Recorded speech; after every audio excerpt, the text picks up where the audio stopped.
Olá, meu povo. Mais um Transversalidades começando.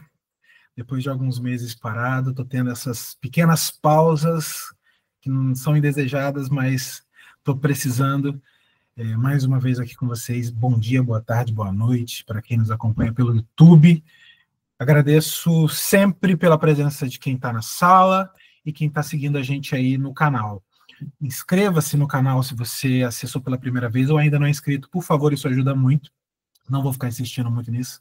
E apoie o canal das formas que achar melhor, ok? Compartilhando, fazendo os comentários. Compartilhar é sempre muito bom. Se inscrever no canal é sempre muito bom. E se você quiser fazer algum tipo de apoio financeiro, o Pix está sempre ali no Instagram, na descrição do vídeo, a quantia que você quiser. É sempre muito bem-vindo, porque esse canal é feito a muitas mãos e tem sido assim, sempre maravilhoso. Hoje, recebendo um pintor que eu já estou acompanhando incessantemente ali há algum tempo, e nos encontramos na SP Art, foi um prazer falar com ele, hoje ele está aqui. Lucas Souza, a quem daqui a pouco eu recebo do boa noite, mas antes disso, tem o nosso querido co-host, Matheus Lopes Quirino, ou só Matheus Quirino, jornalista, a quem eu agora dou meu boa noite, peço para abrir câmera e microfone. Seja muito bem-vindo, obrigado por aceitar esse humilde convite. Boa noite. Oi, Caio, boa noite. O prazer é meu, né? A honra é minha estar aí, enfim, sendo capitaneado por você e com o nosso querido Lucas Hubli, que é um artista que eu acompanho há anos também, desde o comecinho da carreira dele. Enfim, antes dele alçar a fama, né? Que agora ele fez exposição em Los Angeles, enfim, tá caindo no gosto de todo mundo e é um querido amigo também. Bem, agora para falar de mim, né, que é pouca coisa, né, eu sou Matheus Lopes Quirino, jornalista, enfim, trabalhei em jornais como o Estado de São Paulo, né, editando, sendo repórter, escrevo sobre literatura e artes visuais, né? A alma mãe do meu trabalho é a literatura, né? Que é por onde eu comecei, né? Mas trabalhando no Estadão, no Caderno 2, né? Eu tive um professor, um mentor, né? O crítico de arte do jornal Antônio Gonçalves Filho, que me puxou para o meio das artes e não tem como sair mais, né?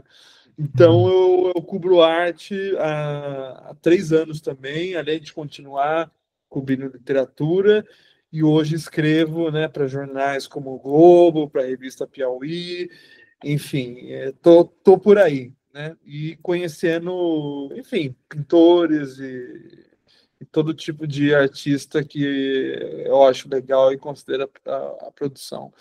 E agora, né, vamos apresentar o Lucas. Mostre-se, revele-se. Obrigado, Matheus. É isso aí. Vamos tocar o barco. O Lucas Hubli vai falar um pouco do trabalho, da poética, enfim. Vocês vão entender por que ele está aqui hoje, para quem ainda não conhece a fundo. E eu já quero agradecer, e como sempre digo, Lucas, meu caro, pode ativar o seu microfone, olhe para a lente da pós-verdade e abra o seu coração para nós. Boa noite, pessoal. Boa noite, Matheus, Caio. Muito obrigado pela generosa abertura, generosas palavras. E vai ser um prazer mostrar o trabalho aqui. Foi um prazer coletar tudo, né, e rever tudo desde o começo. Então vai ser um privilégio poder compartilhar o pensamento aqui do trabalho. Maravilha, vamos nessa. A palavra já é sua, já pode iniciar. Faz aí a sua mini Wikipedia, como quiser. É isso. Bom, eu já vou começar compartilhando a tela, que eu já ponto para vocês mostrando. Estão vendo a tela? Sim. Perfeito. Bom, eu em 2006, na verdade, eu fui pela primeira vez no MASP.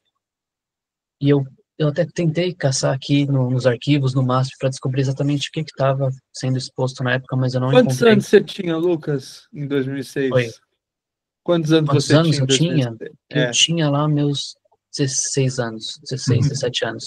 Uhum. E aí eu lembro que nessa exposição tinha uma pintura do Goya emprestada, né, por algum museu europeu. E por algum motivo é a única pintura que eu lembro de ter visto no MASP nesse dia, que foi a pintura que me paralisou ali, que me comoveu de um jeito muito particular. Eu lembro de sentir coisas frente a esse retrato que eu nunca tinha sentido antes em nenhum filme, nenhuma música, em nenhum livro. E ali, para mim, eu tive certeza de que aquilo era o ponto auge do homem, assim, de como eu gostaria de produzir alguma coisa que tivesse aquela força. E o impacto foi tão grande que me deu essa certeza, mas também me encheu de medo, assim, de como começar, né, como enfrentar as minhas limitações antes de chegar nesse ponto. E por conta disso, eu fui postergando esse começo.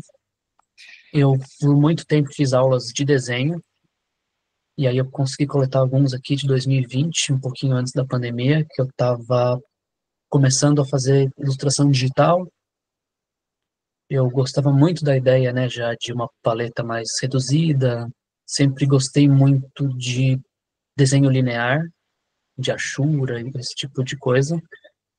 E foi uma época que eu comecei a tentar me desprender um pouco do que eu via de desenho com quadrinhos e coisas assim, que eram as referências mais fortes que eu tinha, apesar de gostar de arte, né?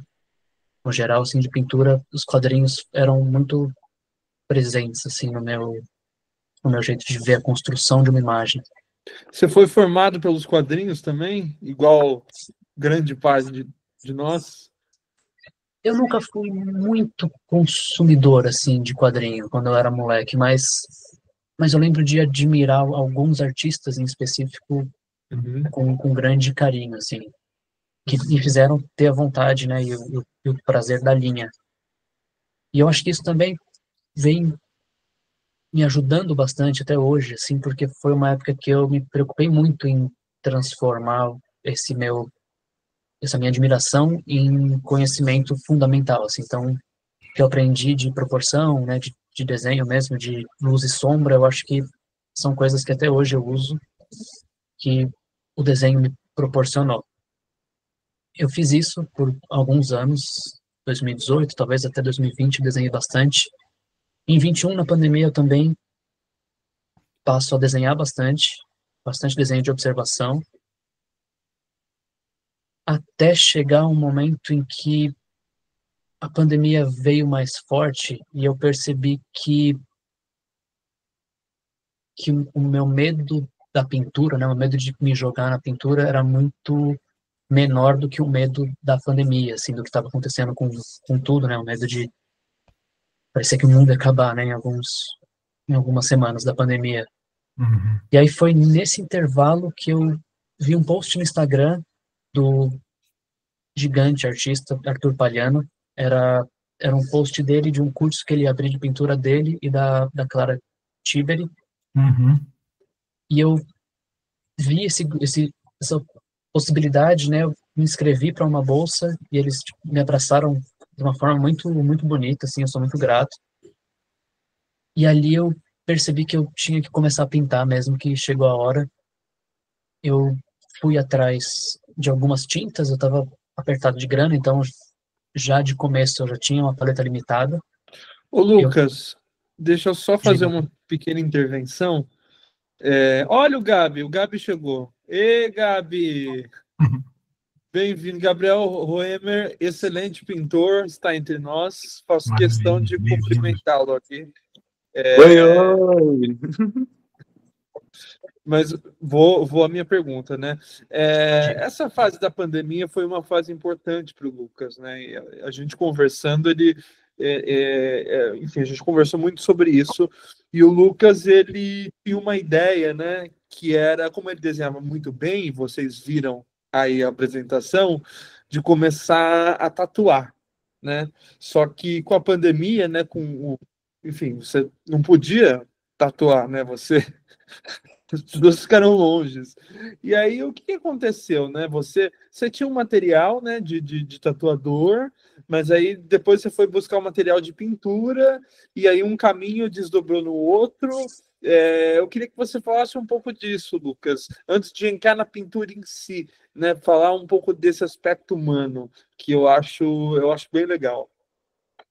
Foi isso mesmo. Assim, antes da pandemia, eu sou, né, de formação designer gráfico, e na época eu tinha pedido a conta da empresa que eu trabalhava de comunicação visual e tinha investido ali o que eu tinha de dinheiro para começar uma carreira em tatuagem, que sempre foi uma forma de expressão que me interessa muito. Só que eu também não tinha muito como aprender, assim, aprendi com muita coisa que eu vi online. Quando eu fiz algumas tatuagens de graça, né, para pegar o jeito, recebi muitas cobaias corajosas. E quando eu comecei a tatuar, eu ia começar a transformar aquilo num negócio, veio a pandemia. E isso, na época eu morava com a minha mãe, né, e não tinha para mim assim nenhuma possibilidade de eu levar pessoas estranhas, né, para dentro de casa e colocar a gente em risco. E aí isso também foi talvez um vetor assim de força para a pintura, porque foi uma frustração assim, construir uma coisa, né, planejar uma coisa e a coisa não funcionar.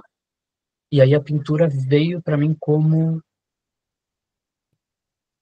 escape, né, como válvula de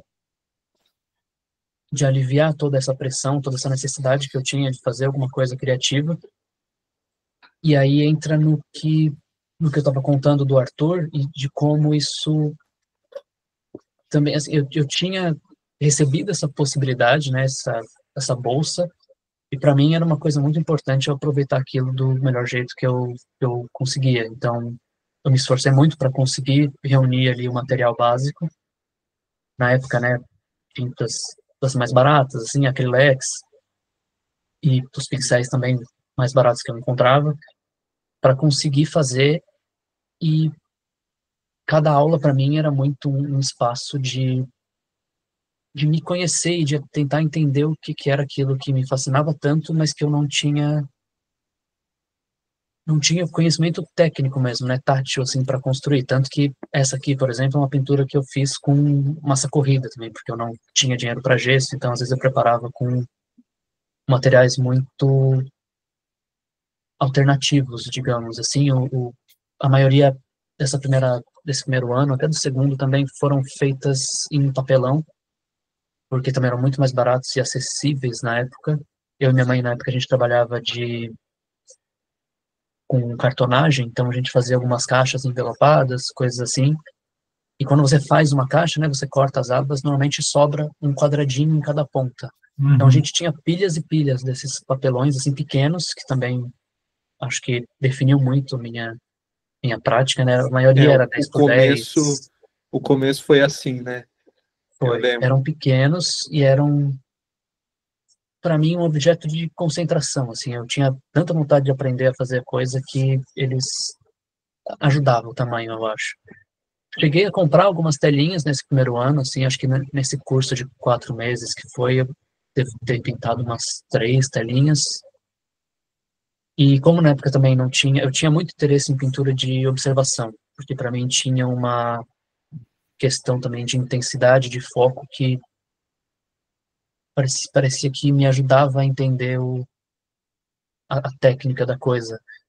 E como a pandemia limitou muito a gente, né, do que a gente podia olhar para pintar, eu passei a fazer pequenas esculturinhas com argila escolar, que é, no caso, essa cadeirinha, né, esse copinho, e eram bem pequenininhos, perto aí dessa pera, que é uma fruta mesmo, e começava a montar esses cenários para pintar e tentar entender que diabos era aquilo, né? Como pensar em cor, como pensar em mancha, não em linha, que para mim foi uma transição de pensamento muito diferente, assim, é um tipo de pensamento muito diferente. Acabou o curso, eu continuei pintando por conta. A maioria ainda é pintura de observação. Eu continuei montando esses cenários e tentando fazer composições, tentando entender o estilo de marca que era mais meu, assim, o que eu queria fazer, né, com o pincel. E isso começou para mim as pinturas mesmo começaram a sugerir para mim um certo caminho, uma certa tendência inconsciente que eu tinha de decisão, assim. E aí isso começou a se refletir, eu comecei a pensar sobre a coisa de uma forma melhor. Então eu pensava na cor, que minha cor nunca era pura, né? Então era muito natural fazer uma mistura. Eu comecei a me enxergar como um pintor mais tonal do que cromático, assim, e a coisa aos poucos foi fazendo sentido para mim que o meu assunto era a luz e não a cor nesse período. Aqui também são pinturas feitas olhando para pequenas esculturas. E nisso apareceu para mim a imagem da casa. Assim, aconteceram muitas coisas na minha vida que a imagem da casa apareceu de uma forma natural. E a partir da casa também surge um outro símbolo, né? Eu até peço desculpa de alguma dessas imagens não estarem em grande resolução, porque elas são antigas. Tá ótimo. E aí também começam a aparecer como uma iteração da casinha, os castelos de areia. Que aí também surge com uma certa força e uma certa necessidade muito inconsciente, assim, que eu fui tomar consciência dos motivos, né, do porquê essa imagem do castelo significa tanto para mim, talvez no passado, assim. Ô, Então, Lucas, posso diga, fazer uma intervenção? claro. Enfim, o Castelo de Areia, né, na obra do Lucas, é um dos cases do Lucas, né? Todo mundo gosta do Castelo de Areia, todo mundo quer o Castelo de Areia, é assim, é um dos, enfim, mais disputados, assim, né? Segundo ele mesmo me contou. Mas eu quero voltar um pouco nesse tema da casa e do castelo e te perguntar uma coisa, que é o seguinte, né? A sua primeira individual ano passado na Verve, se chamou A Cor do Sonho de Ontem, né? Que é enfim, foi extraída de um verso do Leminski, salvo engano, e vai trazer a sua obra, né? Vai aproximar a sua obra para esse mundo onírico. Mas não é esse mundo onírico fantástico, essa coisa fairy tale, não é nada disso. É um mundo onírico calcado na memória, calcada numa certa angústia, calcada num sonho suspenso, né? A casa tem uma história muito particular que o Lucas vai contar, e o Castelo de Areia, né, também tem essa construção que, embora ela seja perene, né, enquanto está na praia, né, ela rui muito rapidamente, né? Basta uma onda para quebrar o Castelo de Areia, mas quando eu falo perene, né, é no caso da pintura. Não vou enrolar muito, queria que o Lucas comentasse um pouco, né, essa relação do onírico com o trabalho dele, que eu acho bem forte, assim, e a infância também, as memórias, enfim. Eu acho que o castelo, ele entrou muito para mim com uma consciência, né, que eu não tinha na época que hoje eu tenho, de simbolizar algumas coisas que me interessam muito na vida, no geral, que é essa ideia do Castelo de Areia ser uma coisa feita por uma criança, com uma intensidade muito forte, né, com uma vontade muito forte de construir uma coisa bonita, sabendo que a coisa vai durar pouco, sabe? Que não é uma coisa que você vai fazer e levar para casa, não é uma coisa que você vai guardar. Para mim, esse gesto é muito interessante, assim, porque para mim é um reflexo muito paralelo, eu acho, ao que a gente enxerga da vida, vamos, que eu enxergo de como a vida funciona. A gente tem aqui um tempo limitado, né? E a gente sabe de como é inevitável, né? A gente tem um fim aqui, a gente vê as coisas tendo um fim ao nosso redor, e como isso não impede a gente de aceitar essa derrota, assim, para o tempo e para a vida, mas ao mesmo tempo construir uma coisa bonita enquanto a gente tem energia, enquanto a gente ainda está aqui. E eu acho que a minha pintura fala muito sobre tudo isso, sabe? Minha pintura, de um jeito ou de outro, qualquer das séries, qualquer dos desdobramentos, ela fala da minha infância, fala acho que da inocência da infância no geral, e também fala dessa derrota mesmo, dessa derrota da vida, de aceitar essa derrota e de não deixar isso ser um impeditivo de construir alguma coisa bonita. Uhum. Isso, E aí, pra mim, pode falar. não, pode falar, não, pode terminar que eu vou complementar um apontamento só. Isso, para mim, na época, eu tinha uma leve consciência disso tudo, e para mim o papelão passou a fazer muita parte disso, né? Por ser um material mais precário, assim, mais que deteriora com muito mais facilidade do que uma tela, né? Mas hoje em dia eu acho que seria forçar um pouco uma retórica, sabe? O objeto pode ser uma coisa além disso e representar isso ao mesmo tempo. Sim. Uhum. Diga, Matheus. Né, a gente estava falando sobre essa questão do castelo, né, na nossa última conversa, né, que, enfim, é isso, né, ele evoca beleza, ele evoca delicadeza, mas também a ruína, né, a fragilidade.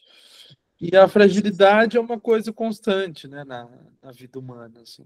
Nós somos muito frágeis, assim. O homem capitalista, desbravador, enfim, CEO, acha que ele é imbatível enfim, nada irá recair sobre ele. Mas basta um sopro, né, para se provar ao contrário. E esse homem, esse mesmo homem, né, enfim, pode ser uma mulher, também pode ser, enfim, essa mesma pessoa que reverbera isso, grita, né? Hoje a sociedade grita, a sociedade das redes sociais alardeia. E a pintura contemporânea, né, por conta de uma demanda, né, global, né, está encampando um discurso, né, está encampando discursos, né, não é só a forma que importa, né, às vezes é o conteúdo, é a mensagem, né, mas a pintura do Lucas não, isso porque ele retoma as tradições, né, inclusive a gente vai falar do Morandi daqui a pouco, que é uma grande influência para o Lucas, né, que quando a gente vai falar sobre o cotidiano.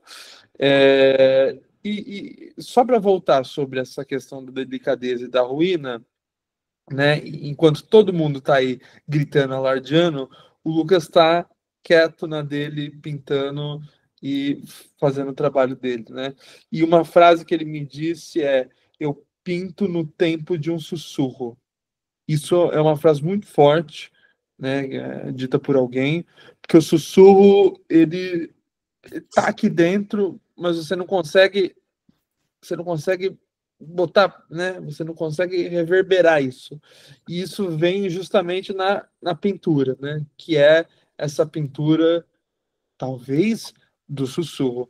Então, eu queria que o Lucas comentasse um pouco disso, né? Dessa cacofonia que o mundo lá fora, enfim, reverbera, e o silêncio que marca toda a produção dele até agora.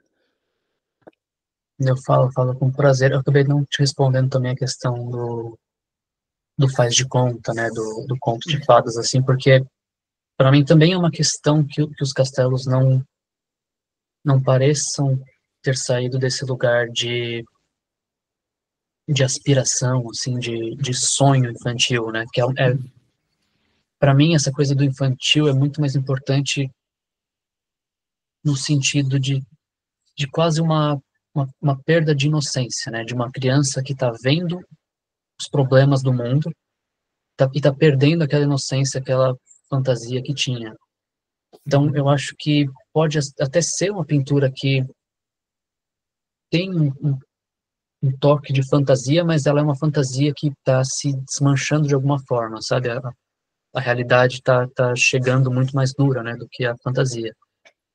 E eu acho que isso, para mim, essa consciência de tudo isso, eu acredito muito na força das coisas pequenas, sabe? Das coisas ditas em voz baixa. E eu acho que a gente realmente está numa geração e um ciclo no mundo em que as coisas são muito barulhentas, né? Todo mundo quer sua atenção de uma forma muito gritante, de uma forma muito imediata, e a gente está acostumado a arrastar para cima e querer ter outro impulso, querer ter outro impacto visual. E as pinturas pequenas, as pinturas rebaixadas, ela te dá um lugar de pausa, né? Ela ou te força a chegar perto para ver, para ela ser muito pequena, ou você vai passar por ela e não vai perceber. Então, eu tenho consciência dessa questão com relação à pintura pequena, mas eu acho que é isso que faz ela também ser valiosa. Sabe, se você vai pescar as pessoas que estão ali dispostas ou que estão precisando de um certo relaxamento, de um certo envolvimento mais direto.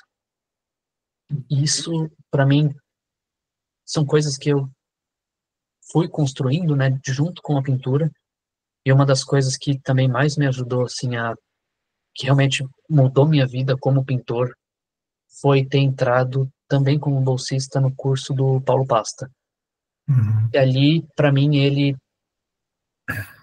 É do Tomiotaki, né? Aquele que estava no Tomiotaki? era no Tomiotaki, isso, né? Porque em 2023 era no Tomi.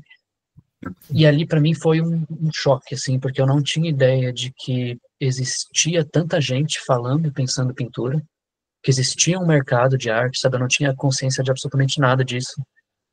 E cair naquele lugar com tanta gente muito generosa, assim, muito querida e muito disposta a trocar e falar de pintura e mostrar a pintura, me ajudou, assim, imensamente, muito mesmo. E o Paulo em si é uma figura à parte, assim, é uma pessoa muito rara, muito, muito generosa, e o jeito que ele, pô, ele é um cânone, né, da pintura brasileira, e ao mesmo tempo você vê ali nas aulas ele falando de pintores com a mesma paixão que eu sentia vendo os pintores, foi muito, é uma lição de humildade, assim, sabe, de onde a gente está Imagina, com certeza. como pessoa e como pintor. E ali, vendo minha pintura e vendo alguns artistas, eu comecei a construir um mapa de referências um pouquinho mais sólido, assim. O Hopper, que para mim é também um dos gigantes da pintura americana, que fala muito sobre solidão e também o assunto dele era a luz, né? Então eu me identifico muito com o jeito que ele pinta. O próprio Paulo, que eu admito que quando eu entrei no Tomiotaki eu tinha uma resistência a entender o trabalho dele, assim, uma pintura abstrata que não me pegava muito. Que não E é um hoje em trabalho dia fácil, né? De não é se um trabalho fácil, compreender à primeira vista. exatamente. E hoje, assim, para mim ele é um dos grandes pintores vivos, assim, então hoje ele influencia muito o meu trabalho. O Morandi, que eu conhecia, e desde a primeira vez que eu vi o Morandi eu sabia que tinha uma coisa ali que me entregava uma sensação muito particular, assim, o jeito também que ele era na vida pessoal e essa obsessão monástica, né, de pintar só certos objetos e dedicar a vida a pintar praticamente só isso, para mim sempre foi muito assustador e incrível ao mesmo tempo, assim, para mim ele é um monge da pintura, ele é uma figura que para mim exemplifica muito dos desafios que a gente tem hoje, né? E aí minha pintura começou a virar um misto de tudo isso, ainda com as figuras que me tocavam mais, que eram as casas e os castelos. Nisso, é difícil você escolher um tema, né, pelo menos para mim, escolher um tema tão afunilado assim, e desdobrar ele sem se cansar. Então surgiram muitas variações das mesmas coisas, de casas aí, e cada uma Ô Lucas, trazia, né, uma sensação diferente. Diga. eu queria retomar essa sua questão da casa, que é uma figura que vai aparecer tanto na figuração quanto na abstração, né? A casa é quase onipresente ali, você está trabalhando nisso há muito tempo, né?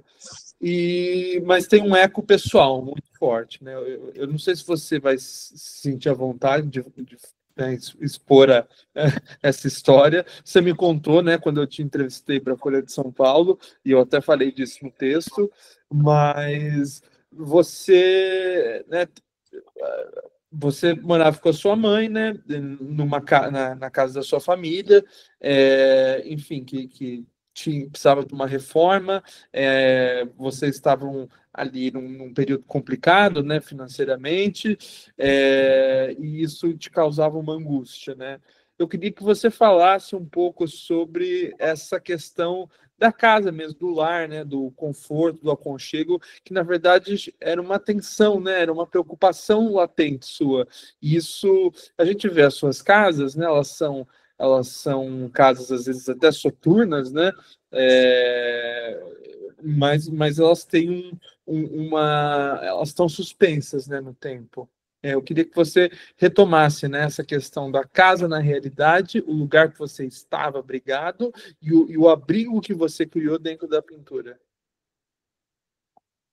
Essa história da casa, eu tenho cada vez mais pensado sobre isso, sobre como, na época que eu comecei a pintar, né, a casa que a gente morava era uma casa que tinha sido construída pelo meu bisavô, quando ele veio da Alemanha, e ele construiu algumas casas, e é uma casa que foi construída para ser alugada, né, então não era uma casa super resistente, foi, acho que, feita para ser utilizada, assim, não para servir de moradia, né, para a família. E ali, com o tempo, a gente viu que a casa foi literalmente caindo aos pedaços e a gente não tinha como consertar, como até mesmo ficar de uma forma segura, né, ali dentro daquele lugar. E isso carregava para mim, assim, uma sensação muito grande de angústia, de impotência. Mas hoje eu vejo que esse movimento da casa nessa época foi também um resumo de tudo que a casa pode significar, sabe? Então, eu acho que a casa também traz para mim uma ideia de lar que tinha sido quebrado para mim na minha infância, assim, na minha pré-adolescência, ali quando meus pais se separaram, enfim, várias coisas pessoais que eu acho que distorceram essa imagem de lar. Então, a casa, para mim, normalmente, ela realmente algumas têm tipo, janelas, mas normalmente elas são sólidas, né, como um bloco encontrado, assim, num espaço vazio, e que ela não necessariamente pode servir de abrigo. Então, é como se a gente tivesse encontrado esse lugar que a gente tem um certo receio de entender o que que é isso, sabe? Se a gente pode se abrigar ali ou não, se ela vai ser uma ameaça para a gente ou não. Uhum. E eu acho que isso vai aparecendo na pintura de várias formas, assim, até nas futuras abstrações. Que aí quando chegar nelas eu falo especificamente delas. Uhum. E só porque eu falei agora todas têm janela, né? Só porque eu comentei. Uhum. Mas aqui E também, pode falar. não, pode falar, eu só ia destacar uma frase sua, mas pode seguir. Aqui também começou, assim, eu comecei a levar a pintura de uma forma mais séria, né? Minha produção aumentou muito de volume, eu comecei a me entregar com muito mais vontade na experimentação, eu comecei a aprender muita coisa, né? Com o Paulo, com os colegas, e eu botando isso em prática, assim, eu sentia a pintura pedindo certas coisas, então também foi o ano, se eu não me engano, que eu pintei a primeira tela mesmo, assim, sem ser os primeiros estudos. Se quiser, pode falar, Matheus, a frase. Então vamos. Ah, você ia falar a frase, verdade. Não, eu destaquei uma frase que o Lucas me disse em alguma das nossas conversas, né, que eu acho que é muito importante a gente ressaltar isso, que o trabalho dele, a cor é filtrada pela memória, né? A gente está falando muito de memória, muito de infância, mas existe um trabalho de pesquisador por trás disso, né? O Lucas, ele encontrou fitas VHS, né, antigas, que, enfim, registravam viagens dele de infância ao Monte Verde, enfim, a Serra, e imagens também, enfim, da família. E ele foi construir um material iconográfico interessante, né, que a pintura, ela às vezes é espontânea, né? A gente pode citar milhões de exemplos, mas no caso do Lucas, tem uma pesquisa também, né, na própria história familiar e na própria iconografia familiar. Aí eu queria que você falasse um pouco disso, né, dessa cor filtrada pela memória e dessa cor que surge dessas mídias, né, que são, entre aspas, ultrapassadas, mas vão para a pintura, vão para o óleo e ganham essa perenidade, né, elas ficam imantadas aí, tanto é que os grandes mestres, né, o próprio Paulo Pasta pinta em óleo também. É, sobre o óleo, assim, eu nunca considerei outro meio, sabe? Quando, eu lembro dos primeiros exercícios com o Arthur Palhano, lá no começo, eu fiz com guache escolar, que era o que eu tinha, e eu lembro de sentir que não estava me entregando o que eu precisava, e aí eu já pulei para o óleo, que foi onde eu imediatamente reconheci que era muito mais confortável para mim construir o que eu estava querendo. Agora, isso da memória e das fitas, foi até em 2024 que aconteceu isso, porque foi uma grata surpresa, assim, eu, por acaso, encontrei várias fitas VHS da minha infância, e quando eu converti, eu não tenho, né, o leitor de VHS, eu esqueci o nome, eu mandei converter para DVD, e quando eu tive acesso às fitas pela primeira vez, eu fiquei... Videocassete, tá falando? Videocassete, isso. Quando eu tive acesso com as imagens das fitas pela primeira vez, eu fiquei bastante surpreso, assim, foi uma coisa bastante surpreendente para mim, porque tudo que eu estava pintando estava nas fitas, mesmo eu não lembrando. Eu tenho uma memória muito fragilizada, assim, da minha infância, eu não lembro de muita coisa. E quando eu encontrava ali coisas que eu estava pintando na época, para mim é o elo que faltava, assim, para eu entender sobre o que era o meu trabalho. Então, tinha takes das flores, tinha as casinhas no meio da estrada, no monte, tinha os lagos, tinha tudo que eu estava fazendo já estava ali. E eu acho que a inclinação a fazer essas coisas vem dessas memórias que eu conscientemente não lembro. É. Então, elas apareceram, né, assim, espontaneamente, e depois eu fui entendê-las, que eu acho que também foi um caminho interessante, assim, eu não parti do zero tentando falar sobre alguma coisa. Sabe? Eu não tinha um plano para falar sobre alguma coisa, eu queria pintar e eu queria ter algum envolvimento imediato ali com o que eu estava pintando. Então, por super intuição, talvez, eu escolhi esses objetos que depois fizeram muito sentido, assim, da origem, né? Uhum. 2023 eu também começo a pintar as flores pela primeira vez, que é um assunto que também me interessa muito, que eles também falam da mesma coisa, né? Que é dessa fragilidade da vida. Para mim, falam muito sobre violência, né? Sobre a violência do homem perante a natureza, assim, a gente atacar um espaço natural para retirar algo que a gente acha bonito para colocar em um vaso para Durar uma embelezar um semana. lugar, para durar uma semana e a gente assiste aquilo morrer, e para mim isso é muito cruel. É uma violência meio que justificada pela beleza. Isso para mim me interessa muito. Então, para mim, as pinturas de flores elas tentam ser um retrato disso, assim, mais do que só uma pintura de flor para decorar algum lugar, né? Uhum. 2023 também marca muito para mim uma mudança técnica, que foi o ano que eu descobri a cera de abelha, que era uma coisa que eu brigava muito com a pintura por conta do brilho, né, do óleo, que eu não queria o brilho, eu queria uma cor mais filtrada, uma cor mais demorada. Ô, Lucas, só um apontamento antes de você falar da cera de abelha, e você vai falar da cera de abelha, mas eu queria que você falasse da sua paleta, né? Que começou com uma paleta muito reduzida por conta Sim. das tintas, que tinta óleo é caro, né?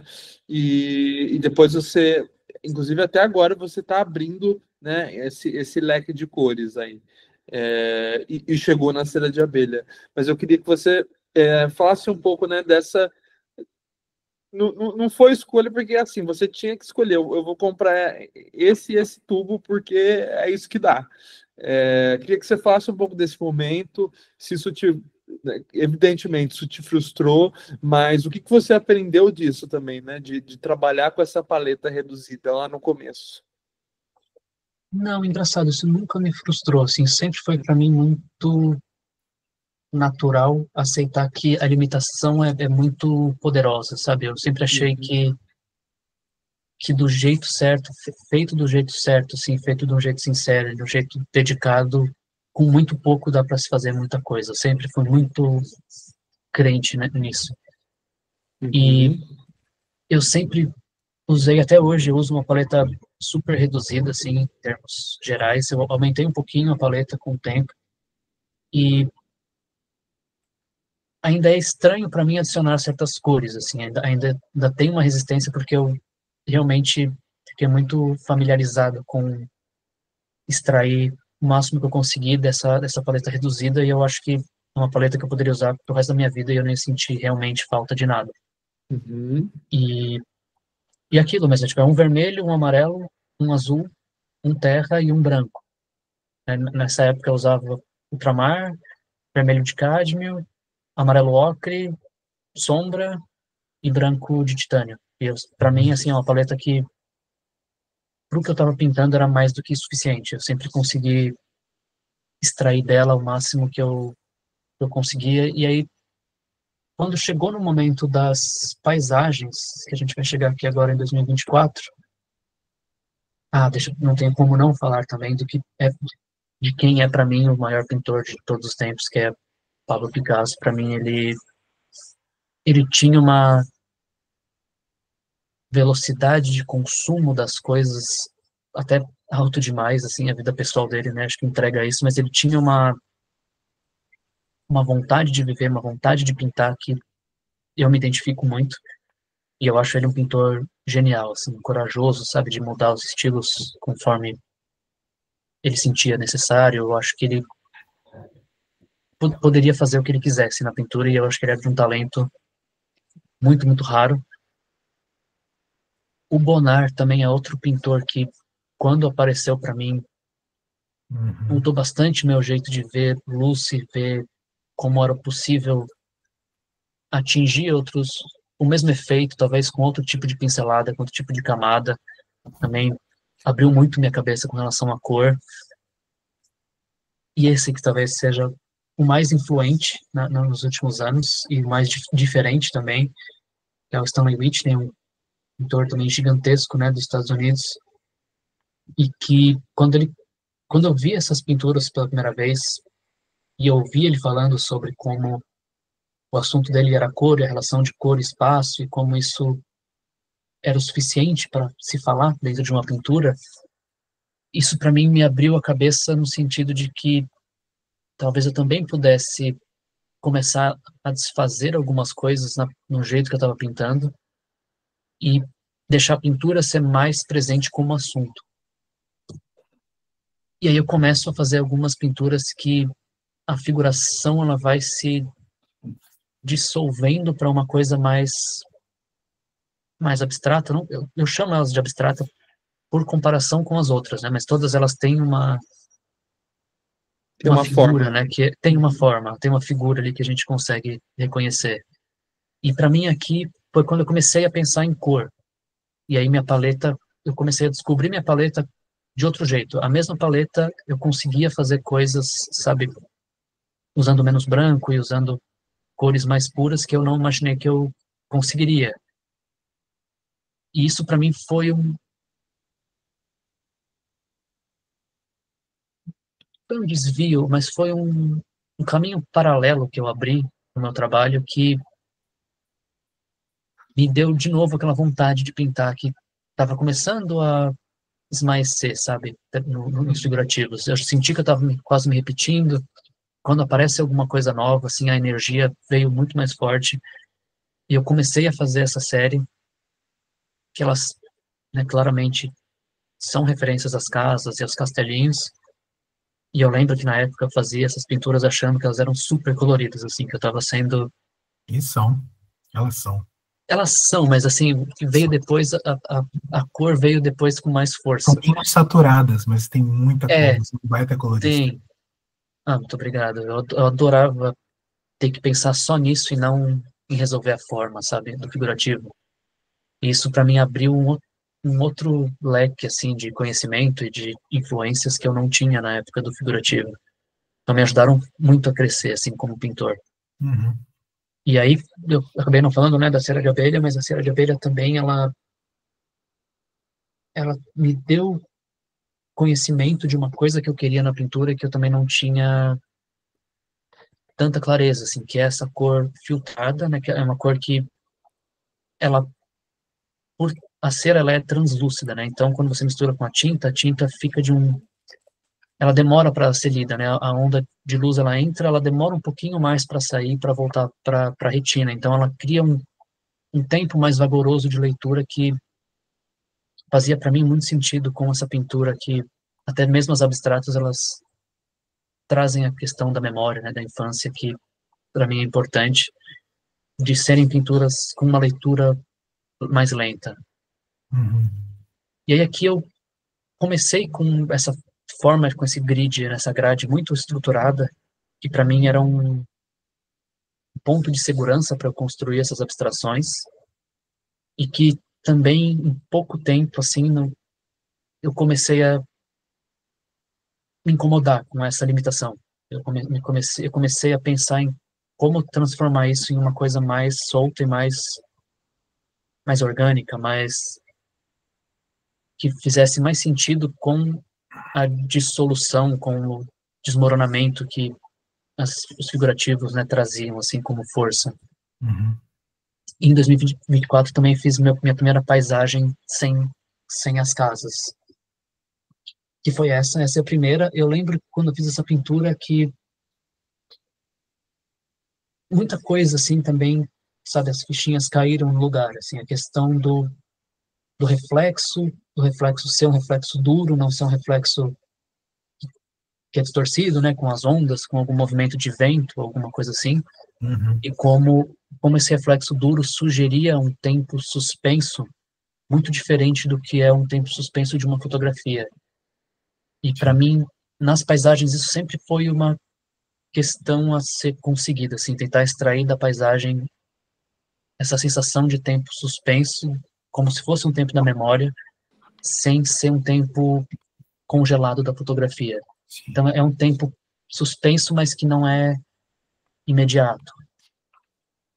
Sim. Continuei fazendo algumas pinturas de observação também, que é um exercício para mim muito importante, assim, toda vez que eu pinto de observação, parece que eu aprendo coisas novas.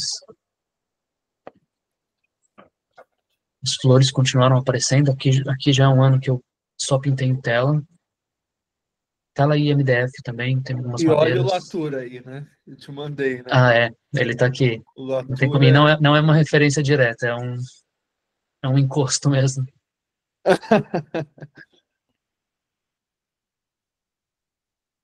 E aí algumas pinturas também começaram a sugerir para mim um jeito de pintar que também faria sentido com a carga que eu queria que as pinturas tivessem, que é essa pintura não definida por completo, né, onde a pincelada ela também tira, né, parte da tinta, ela também revela a luz que está atrás e como isso também ajudaria a pintura a ter esse sentido de fragilidade, de coisa lembrada, de coisa que está se desfazendo, porque pelo menos na minha experiência, assim, a memória é uma dessas coisas, né? A gente vai alterando a memória quando a gente vai passando o tempo, a gente vai enchendo, né, o HD da cabeça e as memórias antigas vão se perdendo de uma forma muito particular. Ô, Lucas, ainda nesse assunto de beleza, decadência e memória, né, que, enfim, é o grande tema que está guiando o nosso papo, queria que você me falasse, né, de como a sua pintura, né, celebra coisas que estão fadadas ao fim, né, fadadas à ruína.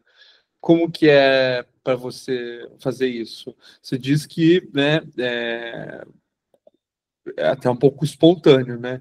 Mas eu acredito que não existe um pensamento, né, por trás disso, né, um certo, enfim, essa incerteza, né, que marca a, a própria vida. Queria que você falasse um pouco disso.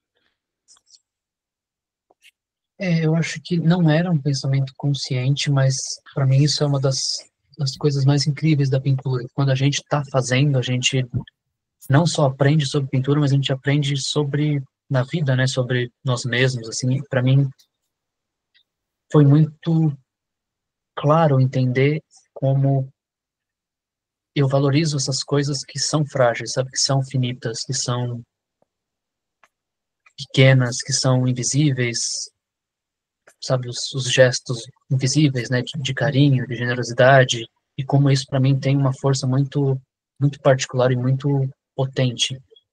Então, para mim, falar sobre fragilidade, assim, acaba sendo falar sobre beleza. E aí a Pintura para mim é gente... beleza. Assim, eu tenho essa briga comigo, né, de não ver pintura só como um objeto decorativo ou da pintura ser muito decorativa, mas ela é um objeto que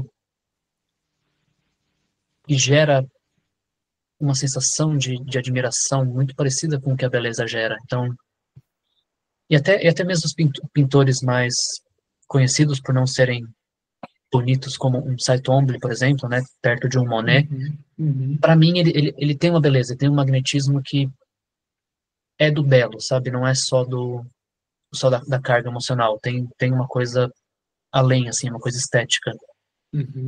Então, para mim é fácil juntar essas duas coisas pelo jeito que eu vejo o mundo. E o Lucas, e, né, você, né, tendo o Paulo Pasta como uma grande referência, né? Paulo Pasta, enfim, um pintor que formou gerações e é excepcional, né?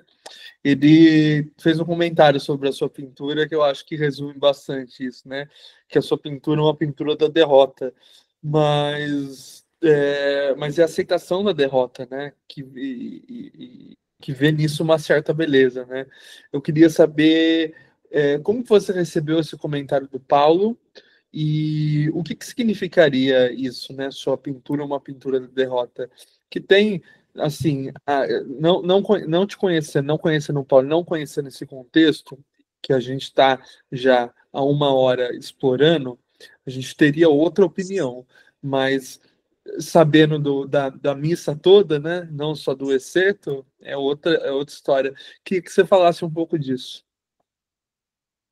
Quando o Paulo é muito particular, muito especial por conta disso, assim. Em pouco tempo ele consegue enxergar na pintura, enxergar no pintor, assim, muitas características que nem mesmo a gente sabia. Então, quando ele falou isso, imediatamente eu sabia que era uma coisa importante sobre o trabalho, mas não foi imediatamente que eu entendi. E aí eu fiquei pensando muito nisso e é difícil você falar sobre derrota e sobre aceitação de derrota, né? Porque não é você aceitar ser mediano, sabe? Você aceitar ser perdedor.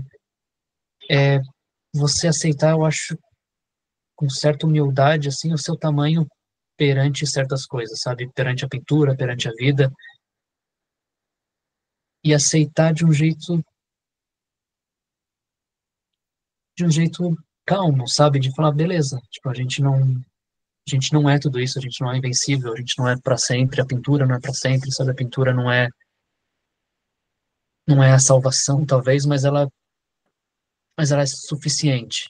E eu acho que isso, para mim, sabe, ressoa como verdade para mim. Quando ele falou isso, eu sabia que era uma verdade, mas eu não sabia exatamente o que fazer com essa informação. E Então, você hoje, para mim, eu processou. olho, eu processei e Está hoje eu processando ainda. processando ainda e concordando cada vez mais, assim, que a pintura é uma pintura sobre isso, porque quando a gente perde alguém, quando a gente perde alguma coisa, essa sensação de perda, para mim, é muito relacionada com memória, sabe?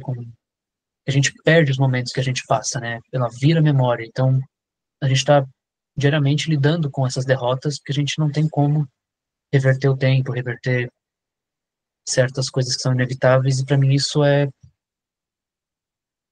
isso é uma essência humana, assim, para mim isso é o que define muita coisa que eu faço. E pintar é uma delas. Então, a pintura para mim serve como não como resistência, como tipo, eu quero viver para sempre de algum jeito, então eu vou fazer uma pintura que dure milênios. Para mim nunca foi esse lugar. Para mim é um lugar de cristalizar, né, em um objeto, numa superfície, cobrir essa superfície de tinta, e isso ter uma certa energia, uma certa alma ali fixada que fale sobre isso, sabe? Que de alguma forma existe um certo conforto assim dentro dessa derrota. Uhum. É, E aí não tinha como fazer umas pinturas que fossem genéricas, pensando em tudo isso. Não tinha como ser uma paisagem, só uma paisagem bonita, sabe? Para mim tinha que ser uma paisagem que transmitisse uma sensação, assim, que a pessoa se sentisse imersa, né, nesse lugar. E eu digo pessoa falando de mim, né? Quando eu tô pintando, tipo, é isso que eu quero sentir quando eu tô pintando. E é o que eu espero que alguém sinta quando olhe. Sim, eu vejo muito dessa potência. Você estava falando, você usou uma outra expressão, mas me veio uma que eu uso com um pouco mais de frequência, que é justamente a frequência baixa. Você trabalha em frequências mais baixas, eu não sei se curtas, mas certamente não são altas frequências. Por isso que você está falando, o trabalho não tem muita cor, né? E eu vejo que não é pelos excessos que você tem encontrado ramificações por enquanto. Depois o seu trabalho pode crescer de dimensão, né, de tamanho físico. o que está acontecendo, E isso, e o Lucas falará disso adiante. da adição de cores mais saturadas, da transparência, e inclusive de outros elementos. Mas eu percebo que dentro do que você se propôs e do que também existe de limitação, né? Porque hoje você não tem, você já me disse brevemente que não tem um ateliê gigante, uma coisa que comporte, mas também você encontra o seu lugar ali, da pintura que, mesmo mais opaca, transparece muito de você. Mesmo pequena, ela reverbera como se fosse uma pequena pedra num lago jogada, e aquilo cria ondas que vão muito para longe, né? Elas alcançam muito mais do que o tamanho real, aparente ali. Então eu vejo uma riqueza no seu trabalho nesse lugar, né? Inclusive é um lugar muito pouco sonoro, é mais silencioso mesmo, assim como as frequências que eu estava falando, e, que nos colocam diante, né? Quando a gente se coloca diante do trabalho, ele também se coloca diante de nós de uma forma extremamente íntima. Né? Você falou sobre intuição e dá para ver que a sua intuição não para, ela é alimentada o tempo todo pelo seu imaginário, e o seu imaginário que é alimentado pela sua memória. Talvez tenha esse caminho, talvez eu esteja falando uma grande besteira.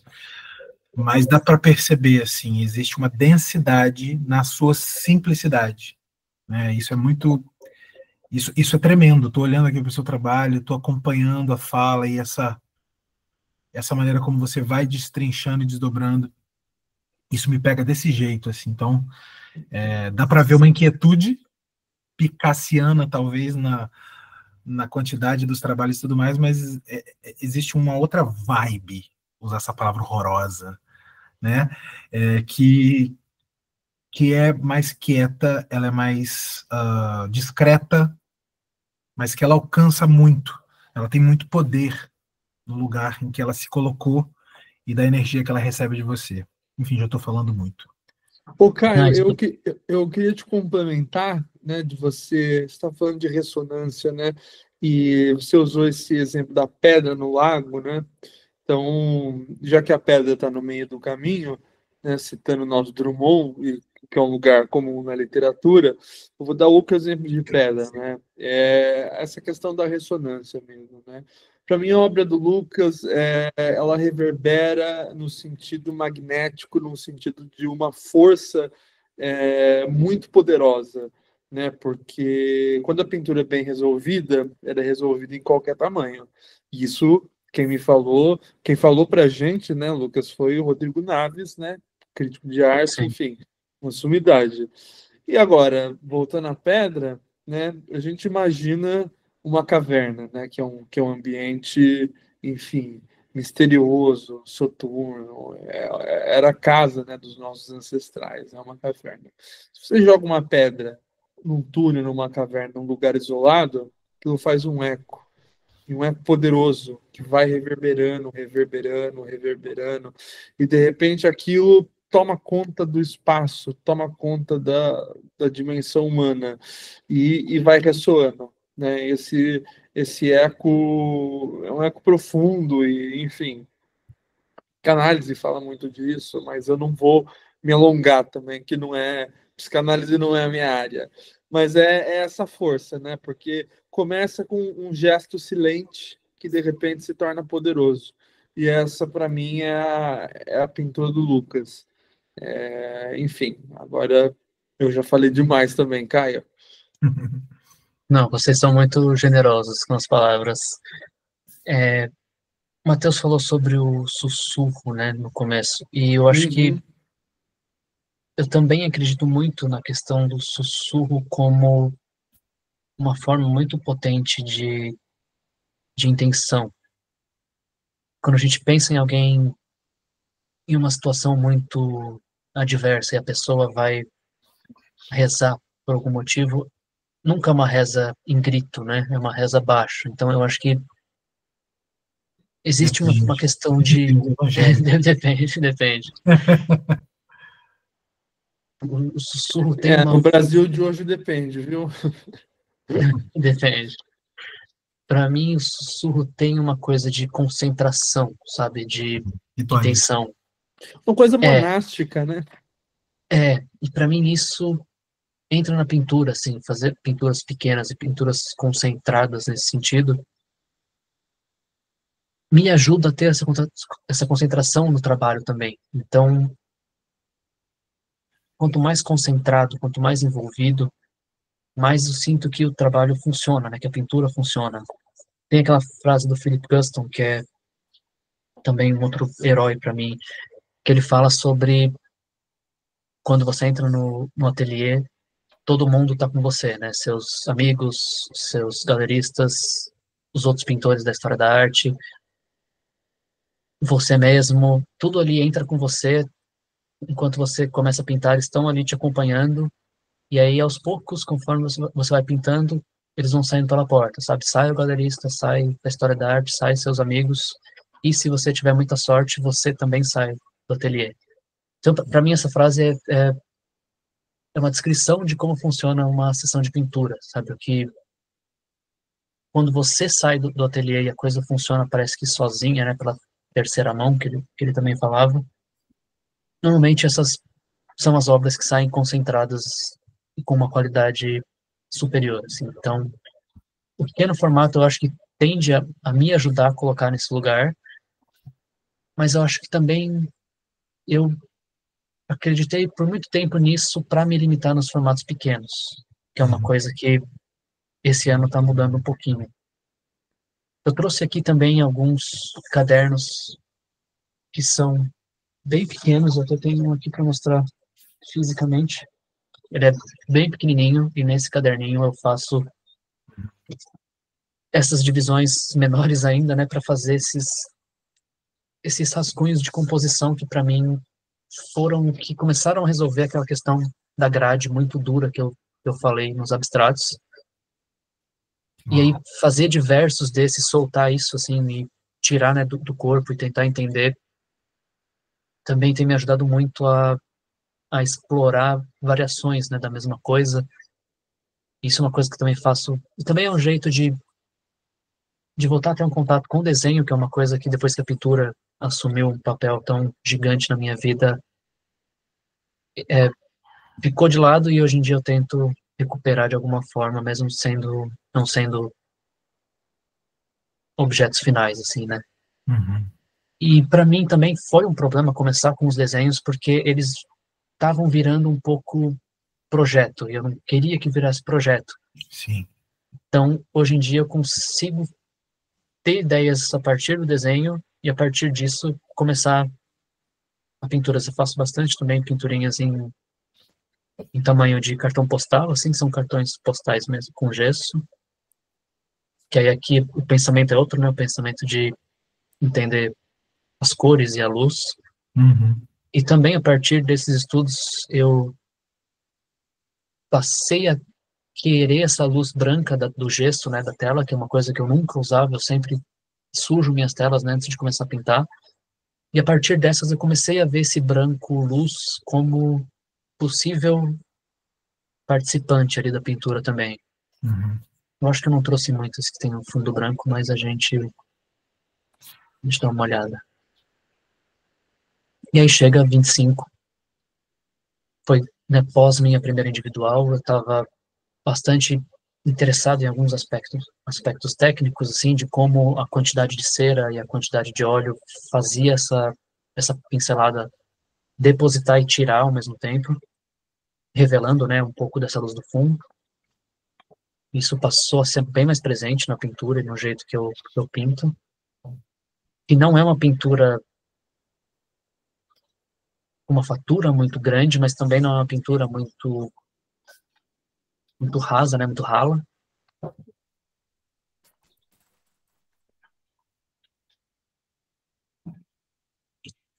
E com isso eu comecei a também recuperar uma vontade por esses temas que eu já estava me cansando antigamente, né, dos figurativos.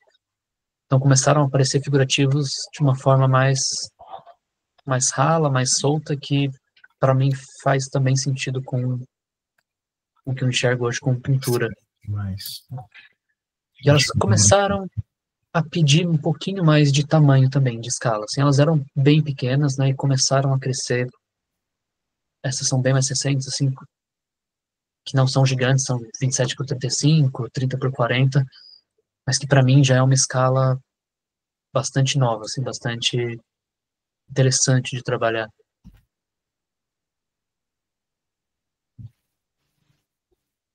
Isso tudo veio a partir do trabalho com os figurativos, com os abstratos, perdão.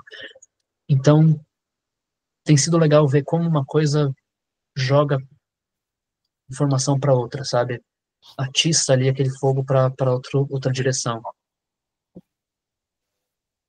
Aqui a gente já está falando de uma paleta com mais de um amarelo, que foi uma questão também para mim. Eu tenho me apaixonado por amarelos ultimamente, assim, amarelo cádmio, amarelo limão, amarelo indiano, que são pigmentos que eu já gostava de olhar eles por si só, mas eu não conseguia incorporar no trabalho de uma forma Uhum. que eu achasse adequada.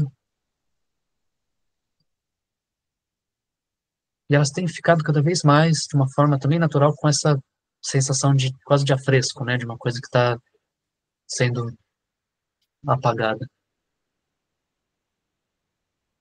E aí os abstratos chegaram a esse lugar de intencionalmente eles serem irregulares, de eles serem trabalhados de uma forma diferente, de terem camadas, de terem...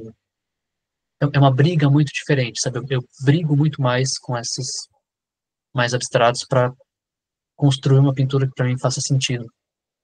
Mas, ao mesmo tempo, elas ganharam uma autonomia de cor que os figurativos não têm.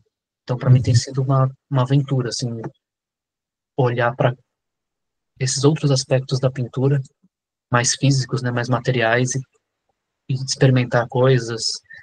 Esse aqui tem esse branco mais branco, né, é o fundo da tela. Também é a novidade do momento. Uhum. E as figuras acabam sempre, né, retornando para esse lugar da casa, mas de uma casa que ela é meio disforme, né, meio está desmanchando, ela é meio torta, mas ao mesmo tempo ela também se remete a um desenho infantil, né, aquele desenho de casinha que todo mundo faz. Então, para mim tem toda essa carga quando eu faço essas composições.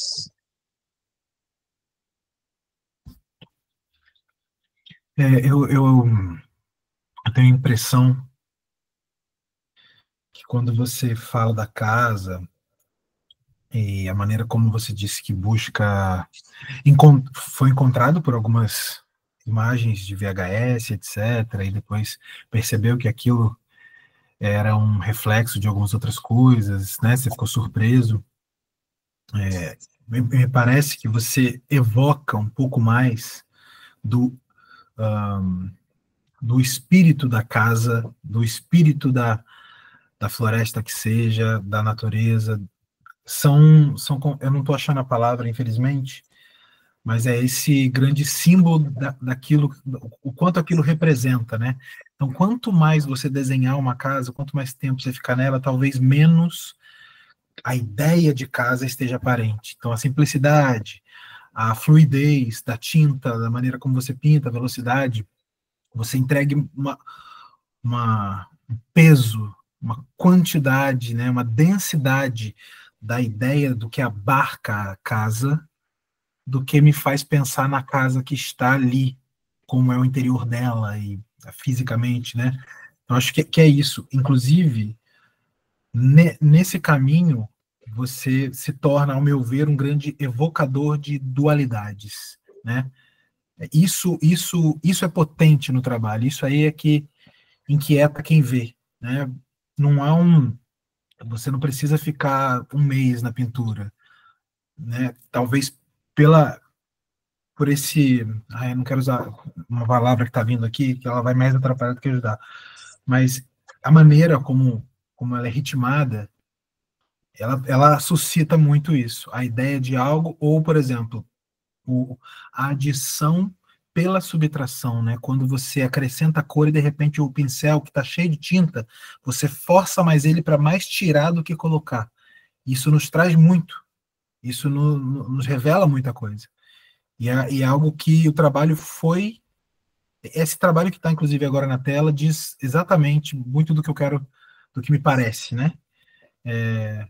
Então é isso, essa briga, né? Você suja o pincel de tinta, você vai até lá, coloca e de repente você está forçando esse mesmo pincel que está saturado de tinta e você vai tentando raspar, recuperar uma luz que está por trás. É claro que isso vai falar de tantas outras coisas, memória, etc. Mas às vezes até jogar essas palavras não ajudam, porque elas talvez limitem. Esse branco da tela, né? Que também vem por essa adição, pela subtração, ou por nem tocar ali naquele lugar, né? Um lugar que dá conta para além do que o pintor poderia. Quando você diz do Guston, que traz essa coisa, né? Com muita sorte, nem o pintor sobrará ali no ateliê enquanto ele estiver produzindo. Exatamente isso. Acho que traz muito dessa ideia, né? Da gente se esvaziar e deixar que a arte fale mais alto e a gente seja um canal. Enfim. É isso, a gente é carregado de muita coisa, né? A gente sempre no começo quer descobrir um estilo, quer achar um jeito de pintar, quer achar um assunto para pintar. E eu acho que todo mundo é carregado de tanta coisa que a coisa vem naturalmente, sabe? Se a pessoa deixa. E você falou da casa, tem sido um problema para mim também entender a casa, porque eu também não gosto muito da palavra símbolo. Ela não é tipo um símbolo, ela não é um código, ela representa alguma coisa, mas eu ainda não consegui assim concluir racionalmente o que ela pode significar. E por um lado também tudo bem não conseguir concluir, porque tem aquela frase do Hopper, né, que ele fala, eu pinto, não é se eu pinto porque a coisa não pode ser dita em palavras, algo do tipo, né? Ele quer dizer, tipo, a pintura é uma linguagem separada das palavras. Então, é um sacrilégio a gente estar falando tanto de pintura, né, com palavras, mas eu acho que é um esforço muito válido, assim, falar sobre pintura. Uhum. É a coisa que eu mais gosto de falar, mas ao mesmo tempo tem uma coisa que a pintura faz por si só como linguagem, sabe? Ela te entrega uma sensação que, como aquele primeiro Goya entregou, que não tem palavra que vai entregar nada parecido. Uhum. Isso da dualidade, né, colocar e tirar ao mesmo tempo a tinta tem sido para mim também uma coisa muito interessante. Assim, você está tingindo ao mesmo tempo que você está raspando e revelando o que está embaixo. Isso para mim tem sido muito potente como ferramenta assim na pintura. Uhum. E acho Isso. que é, enfim, acho, né? Me parece que enquanto você não entender a casa, isso vai ser bom, porque você tem Sim. discernido a casa e talvez seja melhor discernir que conhecê-la, porque no momento que você entender a casa, você vai pintar só a casa, só o Sim. prédio. Sim. Acho que o Não, esse nessa dimensão outra que a intuição acessa, enriquece e te dá ferramentas para falar mais conosco e não falar só com você mesmo, né? A gente eu troca. concordo. Concordo. Ao mesmo tempo, eu também acredito que meu trabalho tem um certo apelo por ser tão pessoal, sabe? É uma coisa que para mim é tão pura, em certo sentido, que acaba sendo universal de alguma forma, sabe? Ele é identificável para muitas pessoas como espaço ali, como lugar. E ao mesmo tempo é aquilo, eu tenho esse medo de passar a entender esses símbolos, né? Porque eles significam para mim da onde vêm essas coisas e acabar descobrindo coisas mal resolvidas na minha vida e se eu resolver essas coisas eu não vou ter mais a vontade de pintar essas coisas, sabe? Então é um medo de pintor, assim, de ir para terapia e não conseguir mais pintar. Ser uma pessoa melhor, mas não conseguir mais pintar, A sabe? gente vive com esse medo, né, de ir para terapia e Sim, acabar com o trabalho. exatamente. Mas E aí a gente chega... eu acho que sempre fica um resquício, né? sempre. Tem muito trauma, né, Eu acho que pra o esvaziar. trauma vai gerar outro trauma, é uma teia, né? Infelizmente, assim, né? A gente nunca cura, né? Se atenua com terapia, com remédio.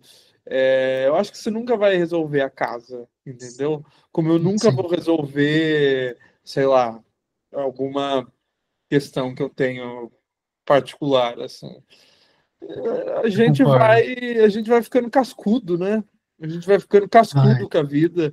A casa vai crescendo, vai virando um puxadinho, vai virando um castelinho, como a Sagrada Família, né? Como o Gaudí fez, né? Aquilo era um projetinho, né? De uma capela, de uma igreja. E aí ele foi e virou o que virou, né? Não está pronto até hoje. Talvez esteja pronto em 2030, mas a verdade é que nunca vai estar pronta, né? O escritor, quando vai dar a palavra final, ele nunca dá a palavra final, não tem o ponto. Aí vem a reedição corrigida, pode vir terapia, pode vir psicanálise, pode vir, enfim, o que for. Eu acho que, né, nós, né, aí eu me coloco também no balaio, né, como seres humanos angustiados, sempre vai ter uma pedra embaixo do tapete, né? Porque se, sempre, porque sempre. se resolver, aí acabou, assim, entendeu? Acabou. É um medo muito infundado, assim, é um medo muito irracional, sabe? De E não é ter mais o que irracional. pintar, como se eu fosse uma pessoa, né, perfeita, resolvida com todos os traumas. É, Mas é irracional, mas ele tá lá, sabe? Assim, ele aparece. Sim. Hugo quer levantou a mão, por favor, Hugo, abre sua mão, Isso, aproveitar o momento. por favor. Então, boa noite, gente. Aproveitar o momento para fazer a salve, Boa pergunta. noite. Hugo. Tudo bom, Lucas? Tudo certo? Então, uma pergunta aqui para desdobrar, uma Abre sua curiosidade câmera aí pra minha. gente, Vou deixa eu ver abrir então você. aqui. Isso, agora Foi? sim. Abriu? Ah, agora está aparecendo. O pessoal estava vendo a imagem do Isso. trabalho. Porque a gente está conversando em muitas referências visuais, Lucas. E aí eu fico curioso, né, com os outros sentidos. E queria saber de você o que a gente escuta dentro dessa casa, qual é o cheiro dessa casa, qual é a textura, né? Qual o tato, se a gente passar a mão nessa casa. Então, queria saber de você se você tem essa leitura, né? E se tem, talvez não numa leitura tão literal, né? Mas talvez metafórica, né? O que você está escutando hoje em dia? O que você está, né? Qual é o sabor dessa casa, né? O que você está se alimentando hoje, né? O que você está passando a mão, né? Quais são os outros sentidos que te alimentam ou influenciam no teu trabalho? Boa pergunta. Boa pergunta. Normalmente eu não pinto em silêncio, eu pinto ouvindo música, mas normalmente não são músicas que eu acho que combinam com a pintura em questão. Eu, por exemplo, eu acho que tem uma certa semelhança, eu sou muito, muito fã de blues, e eu acho que o blues do Mississippi, né, o Mississippi Delta, assim, que tem aquela raiz na simplicidade, eu acho que conversa com o que eu enxergo de potência na inocência, assim, no pouco, né? Mas eu diria que tem uma tendência visual, assim, de referência. Eu não tenho referência só na pintura, né? Eu gosto muito de cinema, então, para mim, diretores como Tarkovsky, por exemplo, influenciaram muito a minha sensibilidade, assim, como eu enxergo. A imagem, no geral, tem uma forte influência em mim. Mas eu acho que, no geral, assim, eu acho que tem essa coisa de silêncio, apesar da música, assim, e uma certa poeira, uma certa... Que eu acho que quando a gente pensa em sonhos, por exemplo, a gente sonha, pelo menos para mim, é muito raro ter algum estímulo musical. Vocês estão me ouvindo? Minha tela ficou totalmente preta. Tô Eu ouvindo. acho que vocês não devem estar me vendo, Estamos mas te ouvindo, ouvindo, estamos te ouvindo. eu estou ouvindo Estamos te vocês. vendo. Ah, que bom, eu não estou vendo mais nada. Porque você talvez, não sei se por querer ou não, parou de compartilhar a tela, sua pintura não está aparecendo mais. Eu estou vendo que Deve o ter computador fechado o está arquivo. funcionando. Se quiser deixar um trabalho aí, é legal. Deixa eu ver aqui, a tela mesmo ficou preta, assim, a ponta do mouse não está funcionando. Então travou, daqui a pouco volta. Tá Eu vou tranquilo, a gente deixar te vê e te ouve. Segue o barco, Tá segue bom, o barco. menos mal. Então, eu Mas acho que... tem... Diga. Não, então tem isso, então tem essa... A música transborda, né? Mesmo que você... mesmo que a gente não escute, ela está lá, de alguma maneira, né? Faz todo sentido você escutar blues e não frevo, né? Sim. Eu gosto muito de blues, Né? música folk, sabe? Eu sou fanático pelo Bob Dylan, que eu acho que Então, também me ensinaram sobre poesia, assim, no modo geral.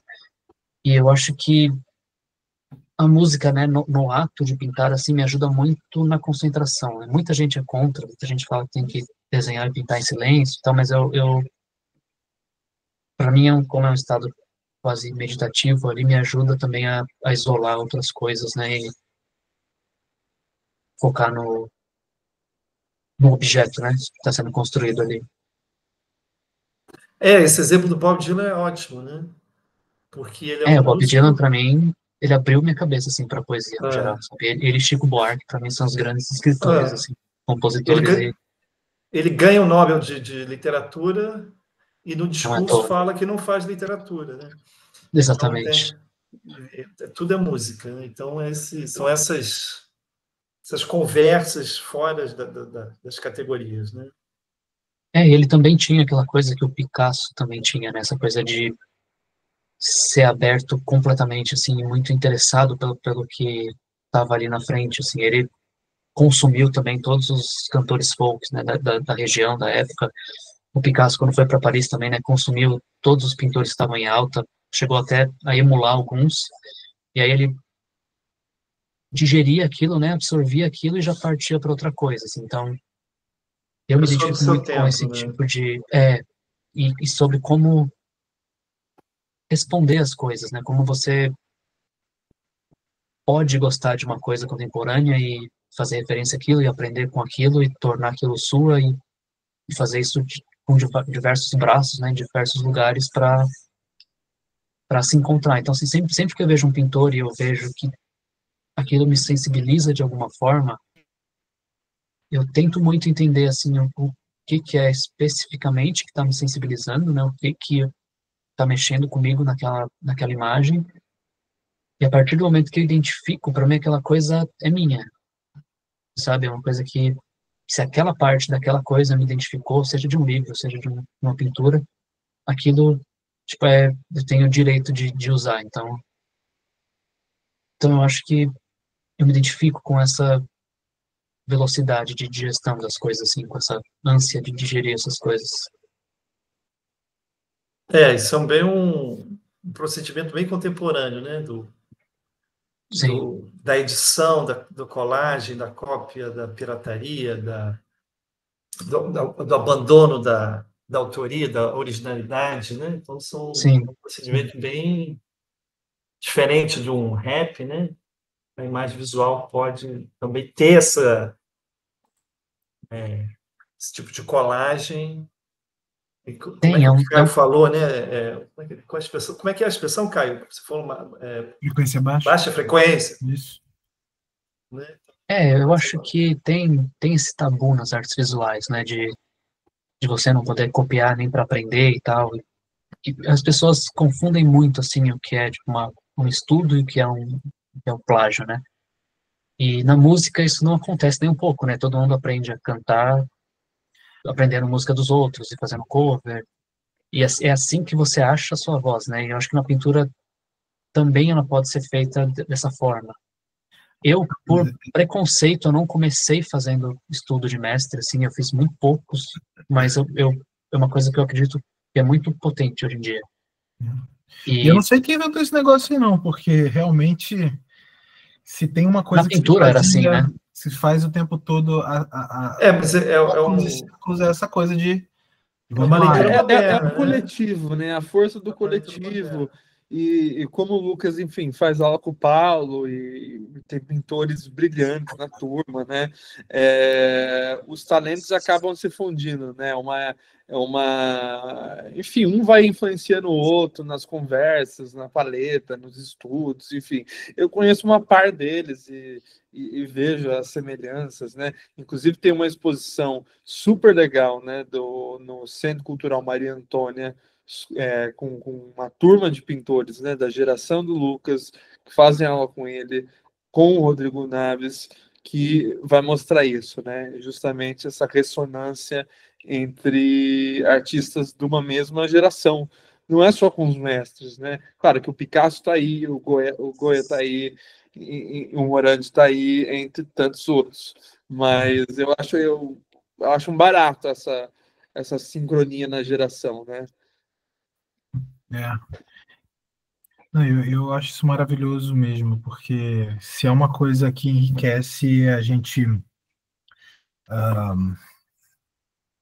internalizar, né, incorporar algumas coisas que nos dão tesão, que nos dão fome, que nos trazem um certo vazio de querer ter e possuir, não num sentido só de exterminar com aquilo, mas talvez no sentido de deglutir mesmo para aquilo se multiplicar e dar energia.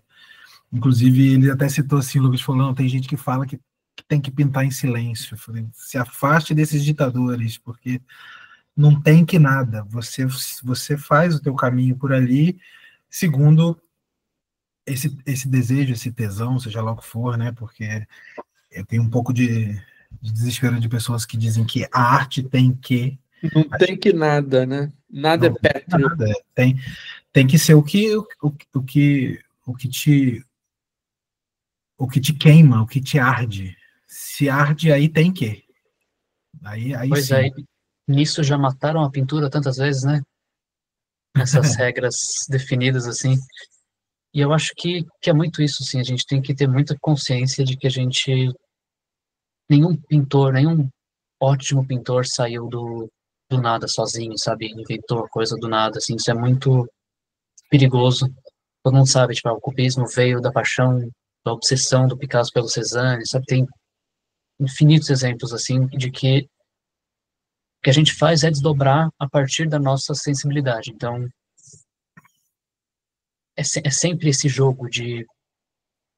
Minha pintura não seria o que é hoje se eu não tivesse conhecido quem eu conheci, sabe, na hora certa, e as pessoas generosas e todas as trocas. Então, é muito fácil cair na coisa do ego, né, de que a minha pintura é tal, minha pintura é... Eu sou o cara, e eu acho que isso é muito perigoso e muito solitário, assim, e perigoso para a pintura, mas acho que a pintura padece quando o ego cresce tanto assim. E para mim tem sido muito esse caminho, assim, sabe, de ter sido grato pelas oportunidades, grato pelas coisas que eu pude ver, que eu posso ver, que eu enxergo, todas as trocas com todos os amigos e colegas. E isso me ajuda a manter a vontade de pintar ali latente, assim, e é o que eu tenho mais vontade de fazer e é o que eu pretendo continuar fazendo. Uhum.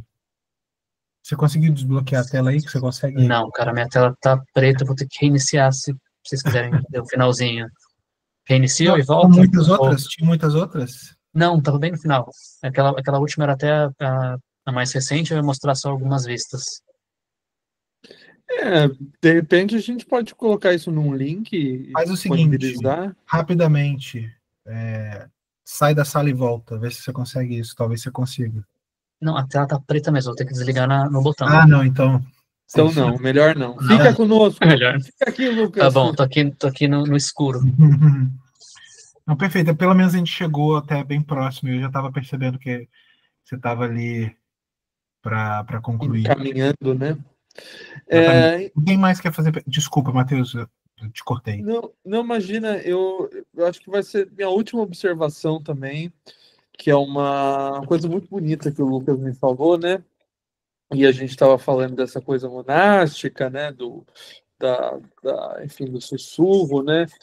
E, né, citando o nosso querido Henri Matisse, né? Que dizia que a fé dele era na pintura.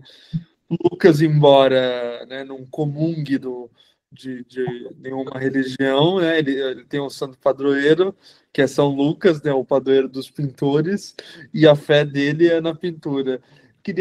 Eu queria que você falasse um pouco disso, né, em tempos que é tão difícil, né, da população geral, né, por N questões, nosso passado, né, sangrento do Brasil, a desigualdade social, enfim, diversas chagas. Por que ter a fé na pintura ainda é um motivo de esperança, assim? Porque todos nós devemos, né, continuar comungando aí dessa beleza. Pergunta difícil, hein, Matheus? Caraca. Eu acho que... Por que ter fé na pintura?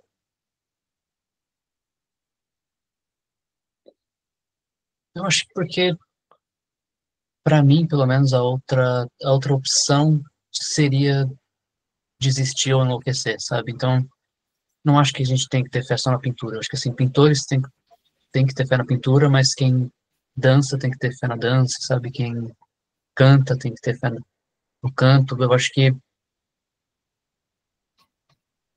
Eu gosto muito, né, dos pensadores existencialistas e eu acho que a gente constrói o significado conforme a gente faz a coisa, né, conforme as nossas decisões. E a gente é jogado no mundo, e a gente é jogado no nosso país e várias variáveis que a gente não escolhe, mas eu acho que a gente deve escolher ser honesto com nós mesmos, assim, no sentido de perseguir o que a gente sente ser verdade, assim. Para mim, a pintura sempre soou como um lugar de verdade, como um lugar de maturidade, cada vez mais tem sido para mim um lugar de autoconhecimento. E apesar de ter muita gente muitos pintores, até famosos na história, falaram que se não houvesse público, né? Não haveria motivo para pintar, assim, mas eu discordo, assim. Eu acho que ser visto e ser reconhecido, vender obra, óbvio que é muito, muito bom, assim, é muito lucro, mas eu tenho certeza absoluta que eu estaria continuando pintando mesmo se não tivesse mais ninguém do lado, sabe? Então eu acho que é ter fé nisso, sabe? Nessa potência humana, assim. E para mim significa pintura, né? Mas eu acho que se todo mundo tivesse essa fé no que faz, assim, eu acho que o mundo talvez fosse um pouquinho melhor, pelo menos.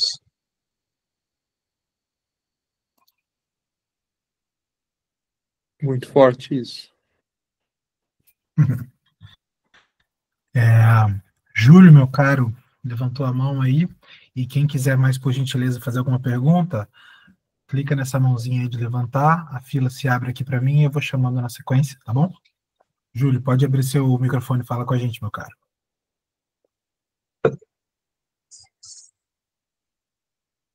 Oi, Lucas, Matheus, Caio, Olá. Boa noite. todos. Eu tô achando assim, tô achando não, né? Tô assistindo. Ver o seu trabalho aqui, eu moro aqui em Brasília, bem distante, né? Adoraria poder estar lá em São Paulo, fazer cursos com o Paulo Pasta, conheço a obra dele há muitos anos. Gostei muito também. Eu admiro muito todos os dias o trabalho do Hugo, né? Acho delirante aqui. Sim, deixa eu te falar. Eu tive uma sensação assim de ver a sua casa, seu castelo e sua paisagem como se estivesse passeando de, num trem assim, vendo paisagens fantásticas. Também senti falta de ver por dentro do seu castelo assim, e vi os imaginários lá das flores e achei encantador o seu trabalho. É impressionante o seu trabalho. E vejo que o seu trabalho também tem uma sensação, a pintura é simbólica, né? Assim, um quadro e tudo, assim, a paisagem que é do intocável lá, que não é tão simbólica, né? A imagem imaterial. Mas eu te parabenizo bastante o seu trabalho e me enriquece muito ver seu trabalho. Com certeza eu vou passar a pintar um pouco mais paisagem também. Muito obrigado, fico muito feliz. Não teria Muito assim uma feliz. pergunta, não teria bem uma pergunta para lhe fazer, porque você já falou tudo, né? Sim, não teria mais outras perguntas para te falar. Você já falou que tem sonoridade, tem esses detalhes encantadores. Meus parabéns. Muito obrigado mesmo pelo comentário. Mais alguém? Benedita, por gentileza, pode abrir seu microfone. Oi, boa noite, tudo bom? Tudo bom, Lucas? Parabéns. Oi, Bené, obrigado. É uma pergunta que, assim, uma vez eu vi eu não sei aonde. Aliás, antes disso, deixa eu só te comentar. Você falou das sobras de papelão que você pintava, e quando eu conheci você, eu conheci aqueles trabalhos, só porque eu achei muito bonito saber meio que da onde vinha aquilo, sabe? É muito, muito poético, inclusive, achei muito bonito. E é o seguinte, Legal. é só uma frase que eu tenho ela na cabeça, não sei aonde eu ouvi, é que toda arte vem da infância. E, assim, eu acho que ouvindo você, achei muito bonito também. Eu não sei se você tiver algum comentário para fazer sobre isso, eu agradeço. É só. Eu preciso pensar se eu concordo em completo. Eu acho que talvez toda arte venha de trauma, acho que não só da infância. Porque eu acho que a gente é mais traumatizável na infância. Mas eu tô pensando aqui, você falou a frase, a primeira coisa que me veio foi a fase azul do Picasso, né? Que foi uma fase que veio do trauma pelo suicídio lá do amigo. E eu não acho que é necessariamente da infância, talvez seja de traumas. E eu acho que a tendência é a gente ter mais traumas na infância, e isso dá para generalizar, assim, mas eu acho que faz sentido, né? Eu acho que quando a gente pinta, a gente está construindo alguma coisa, tá botando para fora alguma coisa que está dentro da gente. Então, de algum lugar tem que vir, assim, eu acho que a infância é muito o jardim, né? Onde cada pessoa floresce, uns com mais flor, outros com menos flor, com folhagens diferentes. Então, eu acho que faz sentido, sim, tipo, a infância ser essa terra inicial, Terra fértil. essa terra fértil. Exato. Bom, se tiver mais alguém, pode levantar a mão. Enquanto isso, eu parto para os agradecimentos. E para a gente finalizar aqui. Foi maravilhoso. Como eu estava dizendo para o Matheus antes da gente começar, conversas com artistas são muito revigorantes e eu me sinto totalmente revigorado aqui por falar com você. A gente nunca tinha conversado, a gente se trombou na SP Art, falamos pouco, mas o seu trabalho tem atravessado tanto ali que eu falei, eu preciso ver, eu preciso falar, e eu não poderia estar mais satisfeito, feliz, e aí pode pegar os adjetivos que quiser com esse nosso papo, um daqueles que vão ficar reverberando. Maravilhoso. Então, primeiro, Matheus Lopes Quirino, meu querido, muito obrigado pela tua presença, pela tua colaboração, pela tua boa vontade, e deixo você agradecer agora e fechar a sua parte, e já parto pro Lucas. Olha, enfim, o Lucas é um querido amigo, assim, sabe, daqueles que a gente encontra na vida e tem aquele clique, né? E a gente tem muita afinidade, assim, né? E isso foi se construindo aos poucos durante os anos, né? Porque nós somos pessoas, nós somos às vezes bichinhos de concha, né? Às vezes eu sumo, às vezes o Lucas some, às vezes a gente se reencontra, às vezes é tudo muito por acaso. Nós temos amigos em comum, isso aproxima a gente. O Gabi, que está aqui, que é um excelente puxador de multidões, né? Inclusive ele está lá com o Lapa Lapa, enfim, a galeria que está expondo coisas maravilhosas. Mas eu queria, enfim, agradecer o convite do Lucas por estar aqui. É sempre um prazer, né, falar sobre a obra dele. Eu acho que ele é um dos artistas mais brilhantes dessa geração, e isso só está começando, a estrada é longa. Enfim, Caio, muito obrigado por, enfim, capitanear esse papo, pelo convite, enfim, pela boa vontade, por encampar esse projeto, né? Mesmo às vezes sendo um homem só, né? No meio dessa imensidão tecnológica.